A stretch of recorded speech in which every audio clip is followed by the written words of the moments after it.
wabarakatuh. Perkenalkan, nama saya Sarah Nadia dengan NIM 1907030110.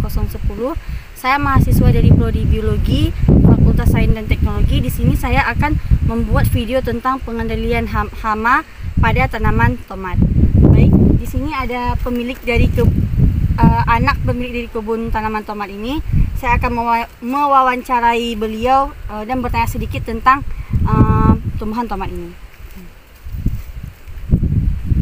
Berapa lama tanaman tomat ini keluarga adik kamu? Jadi tomat ini sudah memasuki ke yang ke-15. Masalah yang paling besar biasanya keluarga adik hadapi pada tanaman tomat ini seperti apa? Biasanya pada tanaman tomat ini dia hama-hama apa? Palingan ulat sama cacing. Yang lainnya tidak ada biasanya pada daun-daunnya gitu dipakai bahan-bahan kimia apa untuk biar daunnya terlihat bagus, biar nggak ada yang tergulung-gulung kayak itu atau hama-hama di belakang daun itu. Palingan pupuk-pupuk. Apakah peminat tomat di pasar banyak yang minta ke keluarga adik? Kayak pedagang-pedagang itu datang ke keluarga untuk meminta. Ada seperti sekarang banyak yang lagi memanen tomat. Baik, terima kasih adik. Bisa kita lihat penyakit daun menguning pada tumbuhan tomat ini atau layu, dia disebabkan karena tanahnya terlalu basah atau terlalu kering. Terlalu basah dan akarnya benar-benar tenggelam, sementara tanah yang sangat kering tidak akan menyediakan semua kelembaban yang dibutuhkan tanaman. Akibatnya daun tanaman tomat ini nampak menguning, kemudian dia layu seperti ini. Solusi mengatasinya adalah dengan cara memerhatikan penyiraman. Jadi harus rajin-rajin disiram tanaman tomat ini sehingga tanahnya tidak kering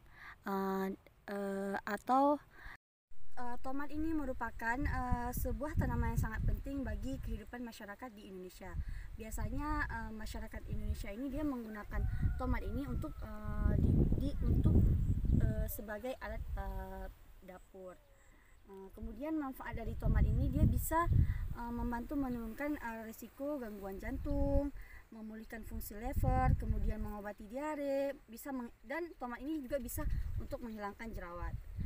Setelah saya wawancarai anak dari pemilik kebun tanaman tomat ini, adik ini menjelaskan bahwa pada pengolahan tanah sebelum tomat ini ditanam, tanah ini terlebih dahulu dicangkul atau diborjol, kemudian dibuat lubang-lubang dengan gulatan untuk media penanaman bibit. Pada bibit tomatnya ini dia membeli bibit tomatnya ini mereka membeli. Kemudian cara menanamnya itu dengan cara ditanam di media tanah yang sudah diberi pupuk kandang atau pupuk kompos, lalu ditutup dengan tanah. Kemudian pemupukan tomatnya ini beliau bilang digunakan pupuk kandang atau pupuk kompos. Pada tanaman umur 1 bulan menggunakan pupuk ZA atau tanaman umur 2 bulan digunakan juga pupuk ZA. Cara memupuknya dia dengan cara meletakkan pupuk ke dalam media tanah atau media tanam atau pada lubang-lubang yang berisikan bibit tanaman tomat satu demi satu secara merata. Cukup sekian. Assalamualaikum warahmatullahi wabarakatuh.